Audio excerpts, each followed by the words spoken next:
इस वीडियो में हम बात करेंगे 2010 की फिल्म द मैच मेकर के बारे में, जो कहानी है एक लड़के की जिसने याकोव नाम के उस आदमी के लिए काम करना शुरू किया जो नाजी कैंप से जिंदा बचकर निकला था, और कुछ ही दिनों में उन दोनों की जिंदगी बदल गई। इसराइल के हाइफा शहर में जब वॉर चल रहा था, आरिक नाम के आदमी को उसके पिता के साथ एक लॉयर के ऑफिस में बुलाया गया। आरिक और उसके पिता योजी को बताया गया कि याकोव ब्राइड नाम के आदमी ने अपनी मौत से पहले सारी जायदाद आरिक के नाम कर दी है।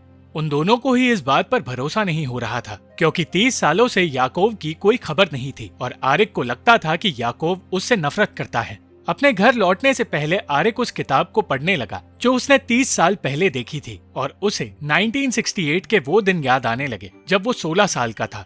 आरिक हमेशा से आर्मी का हिस्सा बनना चाहता था और लोग हर वक्त प्यार की बातें क्यों करते हैं ये उसे कभी समझ नहीं आया। तब उसकी मुलाकात याकोव ब्राइड से हुई। याकोव एक मैच मेकर का काम करता था और वो बच्चों से कहने लगा कि अगर वो ऐसे लोग ढूंढ कर लाए जिन्हें शादी करनी है तो वो उन्हें इनाम देगा। वो पूरे शहर में लोगों को अपना कार्ड दे रहा था, और इस बीच आरिक ने उससे कहा कि उसकी एक बड़ी बहन है जो प्यार ढूंढ रही है, पर उसकी बहन के हाथ किसी चिड़िया के पैरों जैसे हैं, इसीलिए उससे कोई शादी नहीं कर रहा। याकोव आरिक की बहन से बात करने उसके घर जाने लगा, पर वो ये नहीं जानता था कि उन बच्चों ने एक मजाक किया है। याकोव को जब आरिक के पिता योजी मिले तो उसने कहा कि उन्हें अपनी बेटी की हालत पर शर्मिंदा नहीं होना चाहिए, और वो चाहे अजीब हाथों वाली लड़की हो पर उसकी शादी के लिए वो एक लड़का ढूंढ सकता है। पहले तो बच्चे हंसने लगे, पर फिर उन्हें पता चला कि योजी और याकोव बचपन के दोस्त थे जो सालों बाद एक दूसरे को देख रहे हैं, और बच्चों के प्रैंक पर पानी फिर गया। याकोव को सालों पहले नाजी कैंप में डाल दिया गया था, इसलिए योजी अपने दोस्त को जिंदा देखकर हैरान था। याकोव को जब पता चला कि आरिक ही योजी का बेटा है तो उसने आरिक का सच बताने के बजाय उसे नौकरी देने का फैसला किया, और ये सुनकर योजी बहुत खुश हुआ। अगले दिन से ही आरिक का काम शुरू हुआ, और याकोव के पास जाते हुए रास्ते में उसे मीर नाम का अजीब सा लाइब्रेरियन मिला। मीर जानता था कि आरिक को डिटेक्टिव नॉवेल्स पसंद है, इसलिए वो उससे उन नॉवेल्स की बातें किया करता है। आरिक को शहर के उस हिस्से में बुलाया गया जहाँ चोरी का सामान बेचा जाता है, और उस अजीब से इलाके में उसे अजीब से लोग मिलने लगे। याकोव के ऑफिस पहुंचने पर आरिक को उसका काम समझाया गया। उससे कहा गया कि उसे सिर्फ ये पता करना होगा कि ऑफिस में आए लोग सच में प्यार ढूंढ रहे हैं या सिर्फ टाइम पास करना चाहते हैं। योजी ने याकोव को बताया था कि आरिक सिर्फ डिटेक्टिव नॉवेल्स पढ़ता है, इसलिए उसके लिए ये काम सही है। उस दिन आरिक को अपना पहला टारगेट मिला। सिल्विया नाम की बौनी औरत भी प्यार ढूंढ रही थी, पर लोग उसका मजाक उड़ाया करते हैं, और ये बात याकोव को पसंद नहीं आती।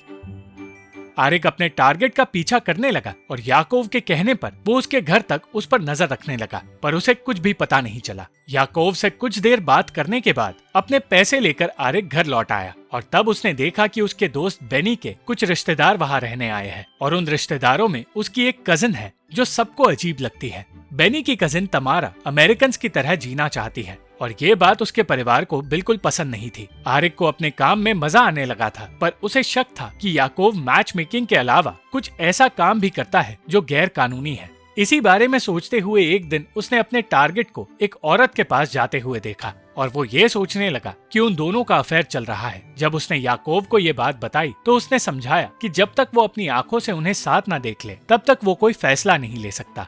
उस दिन याकोव की दोस्त क्लारा आरिक से मिली, और उसने भी आरिक को साफ सफाई करने का काम दिया। क्लारा याकोव के साथ जंगली फिल्म देखने थिएटर जा रही थी, और उसके कहने पर याकोव आरिक को भी अपने साथ फिल्म देखने ले गया। फिल्म के दौरान जब आरिक कुछ देर के लिए बाहर गया तो सिल्विया ने उसे बताया कि याकोव दुनिया के लिए प्यार ढूंढता है, पर उसे खुद को प्यार नहीं मिल रहा। वो क्लारा से प्यार तो करता है, पर वो दोनों साथ नहीं रह सकते। आरिक जानता था कि तमारा पर नजर रखना गलत है, पर तमारा भी जानती थी कि पेरिस्कोप के जरिए कोई उसे देख रहा है, इसलिए आरिक समझ गया कि उसे इस सब से कोई तकलीफ नहीं। उस रात आरिक को पता चला कि तमारा दुनिया से अलग है, और उसकी अजीब सी बागियों वाली हरकतें देखकर दूसरे बच्चे भी उसके साथ रूल्स तोड़ने लगे, पर आरिक ऐसा नहीं कर पाया। आरिक डिटेक्टिव का काम करने के साथ साथ क्लारा के घर में काम करने लगा, और तब उसे पता चला कि इस इलाके के लोग क्लारा और याकोव की तरह नाजी कैंप से जिंदा बचकर निकले हैं, और वो लोग अपने साथ हुई चीजें भूलने की कोशिश कर रहे हैं। आरिक ये भी समझ गया कि वो लोग अपने गम को भुलाने के लिए जुआ खेलते हैं, पर क्लारा चाहती थी कि जुए की बात आरिक किसी को ना बताए। क्लारा ने अपने बेटे को अपने से दूर रखा है क्योंकि वो नहीं चाहती कि उसके सदमे का असर उसके बेटे पर पड़े। आरिक पहली बार किसी से नाजी कैंप और उसके सदमे के बारे में सुन रहा था और यही बातें उसने अपनी किताब में लिखी। आरिक उन्हीं कैंप्स के बारे में पढ़ना चाहता था, पर मीर ने उसे ऐसा करने से रोक दिया। उस वक्त तमारा ने उसे अपने पास बुलाया और मदद मांगने के बहाने वो उसके करीब आने लगी, पर उन दोनों के बीच बेनी आ गया। उस दिन याकूब आरिक को अपने काम और प्यार के बारे में समझाने लगा। उसने बताया कि आजकल लोग सिर्फ शरीर देखते हैं, पर सच्चा प्यार वही होता है जिसमें दिल देखा जाता है। याकूब ने बताया कि आजकल की दुनिया में किसी को भी हैप्पी एंडिंग नहीं मिलता और इसलिए वो लोगों को उनका हैप्पी एंडिंग देना चाहता है। याकूब लोगों को देखकर ये समझने की कोशिश करता है कि उनमें से सच्चा प्यार किसे चाहिए। अपनी बात समझाने के लिए उसने उसे एक आदमी के बारे में बताया जो सामने खड़ी लड़की को देख रहा था और उन दोनों को समझ आया कि वो आदमी सच्चा प्यार ही ढूंढ रहा है और उसे शरीर से कोई लेना देना नहीं। कुछ दिनों बाद आरिक को एक रईस लड़की पर नजर रखने के लिए कहा गया और तब मीर वहां आया। मीर ने याकूब को बताया कि वो दिखने में अच्छा नहीं है, इसलिए आज तक उससे किसी ने प्यार नहीं किया। एक तरफ आरिक उस लड़की का पीछा कर रहा था तो दूसरी तरफ याकूब मीर को क्लारा के पास ले जा रहा था। क्लारा मीर को वो कॉन्फिडेंस देने लगी जो वो खो चुका था और क्लारा की वजह से मीर ये मानने लगा कि उसे भी प्यार मिल सकता है। आरिक को उस लड़की का पीछा करते हुए पता चला कि वो किसी दूसरे लड़के से प्यार करती है और वो सिर्फ अपने पिता के कहने पर शादी कर रही है। दूसरी ओर याकूब क्लारा और मीर के साथ बैठा था और कुछ वक्त बाद मीर कहने लगा कि वो क्लारा से शादी की बात करना चाहता है, मगर याकूब ने बात टाल दी और दूसरी औरत के बारे में बताने लगा। आरिक समझ गया था कि याकूब मैच मेकिंग का काम पैसों के लिए नहीं करता और इसलिए आरिक इस काम में याकूब के लिए जोखिम उठाने लगा और जोखिम उठाने की वजह से ही वो अपना काम बेहतर करने लगा। कुछ दिनों बाद आरिक को पता चला कि मीर को जिस औरत से मिलवाया जा रहा है वो कोई और नहीं सिल्विया है। पहले तो मीर बहुत खुश था, पर जब उसने सिल्विया को देखा तो वो हैरान हो गया। याकूब के कहने पर आरिक तमारा से बात करने गया और उससे एक केस में मदद मांगने लगा और तमारा ऐसा करने के लिए मान गई। काम के दौरान तमारा ने आरिक से कहा कि वो उसे पसंद करती है, पर आरिक ने इसका कोई जवाब नहीं दिया। दूसरी ओर मीर क्लारा से अपने प्यार का इजहार करने गया, पर वो उसका सामना नहीं कर पाया, इसलिए बिना कुछ कहे वो वहाँ से चला गया। क्लारा ये सोच रही थी कि उसके घर याकूब आया था, पर मीर उसे देखकर ये सोचने लगा कि क्लारा उसे पसंद करती है। याकूब ये जानना चाहता था कि जिस लड़के से उसकी नई टारगेट प्यार करती है वो सच्चा प्यार करता है या नहीं। यही पता लगाने के लिए तमारा का इस्तेमाल किया गया। जब मीर ने याकूब को बताया कि वो क्लारा से प्यार करता है तो याकूब ने उन्हें मिलाने से साफ इनकार कर दिया और ये बात मीर को अच्छी नहीं लगी। तमारा और आरिक का मानना था कि क्लाइंट्स की निजी जिंदगी के बारे में याकूब को बताना सही बात नहीं और जब उन्होंने यही बात याकूब से कही तो गुस्से में याकूब ने आरिक को नौकरी से निकाल दिया। तमारा याकूब को एक बुरा इंसान मानने लगी थी, पर आरिक अब भी यही मान रहा था कि याकूब एक अच्छा इंसान है।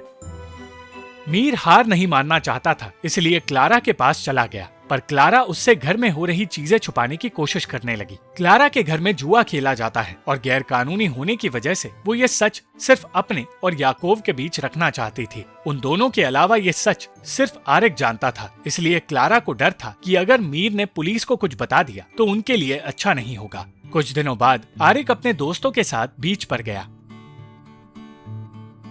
जिस वक्त वो तमारा के साथ था उस वक्त याकूब उससे माफी मांगने उसके घर आया, पर आरिक की माँ याकूब को बिल्कुल पसंद नहीं करती थी और ये बात योजी भी जानता था। कुछ देर बाद आरिक घर लौट कर आया और किताबें मिलने पर उसने फिर से याकूब से दोस्ती कर ली।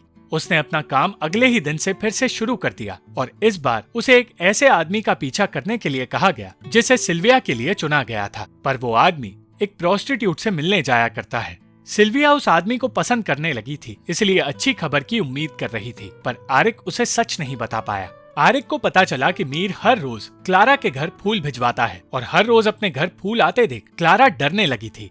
इतना ही नहीं, मीर याकूब के खिलाफ सबूत इकट्ठे करने लगा था और आरिक को समझाने लगा था कि याकूब क्लारा से जबरदस्ती प्रोस्टिट्यूशन करवाता है, पर आरिक ने कह दिया कि क्लारा के घर जुआ खेला जाता है मगर प्रोस्टिट्यूशन नहीं होता। आरिक ने जुए का सच ये सोचकर बताया कि मीर कुछ बुरा नहीं करेगा, पर वो ये नहीं जानता था कि प्यार पाने के लिए एक इंसान किस हद तक जा सकता है। उस रात तमारा आरिक के साथ वक्त बिताना चाहती थी और वक्त बिताते हुए वो दोनों एक दूसरे के करीब आए, पर फिर किसी बात को लेकर तमारा आरिक से नाराज हो गई और उसने आरिक से बात करना बंद कर दिया। एक तरफ याकूब और आरिक की वजह से सिल्विया के लिए एक सही आदमी मिल गया था, तो दूसरी तरफ मीर ने पुलिस को बता दिया था कि याकूब गैर कानूनी काम करता है। उस रात आरिक को मीर ने अपने पास बुलाया और उसके पास जाने से पहले आरिक योजी से नाजी कैंप के बारे में पूछने लगा। योजी ने बताया कि लोग ये कहते हैं कि कैंप से निकलने के लिए कैदियों ने गलत काम किए थे और मीर भी यही कहता है, पर ये सारी बातें सिर्फ काल्पनिक है।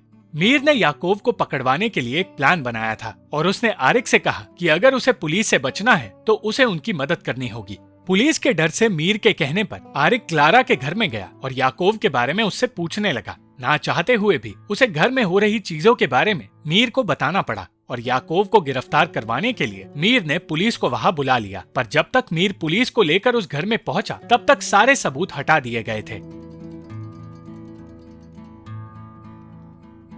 आरिक ने असल में याकूब को सब कुछ सच बता दिया था और उसे और क्लारा को बचा लिया था। आरिक खुश तो था, पर उस दिन तमारा वापस अपने पिता के साथ अपने शहर लौटने वाली थी। जाने से पहले तमारा और बेनी का परिवार एक आखिरी बार आरिक के परिवार के साथ वक्त बिता रहा था और आरिक ये सोचकर डरने लगा कि तमारा सबको उनके रिश्ते के बारे में बता देगी, पर तमारा ने कुछ नहीं कहा।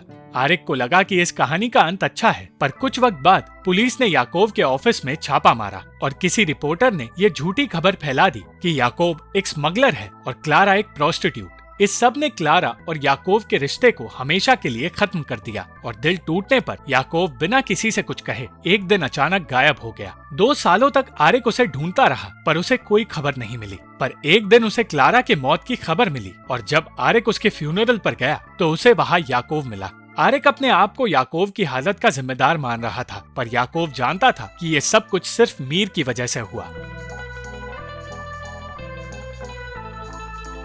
आरिक याकूब को अपना हीरो मानता था और यही बताने के लिए उसने उसे अपनी वो किताब दी जिसमें वो अपने आसपास के लोगों के बारे में सब कुछ लिखता था और साथ ही उन लोगों के बारे में लिखता था जिनके पीछे याकूब उसे भेजा करता था। उस दिन आरिक ने आखिरी बार याकूब को देखा और 30 सालों तक उसे याकूब की कोई खबर नहीं मिली। आज उसी किताब को अपने हाथ में देखकर आरिक उस आदमी को याद कर रहा है जो सिर्फ एक कहानी बनकर रह गया और आरिक ये सोचकर खुश है कि उस आदमी की कहानी का वो भी एक हिस्सा था। Thank you for watching this video. अगर आपको ये वीडियो पसंद आई तो इस वीडियो को लाइक, शेयर और इस वीडियो पर कमेंट जरूर करें और इस चैनल को सब्सक्राइब करना मत भूलना।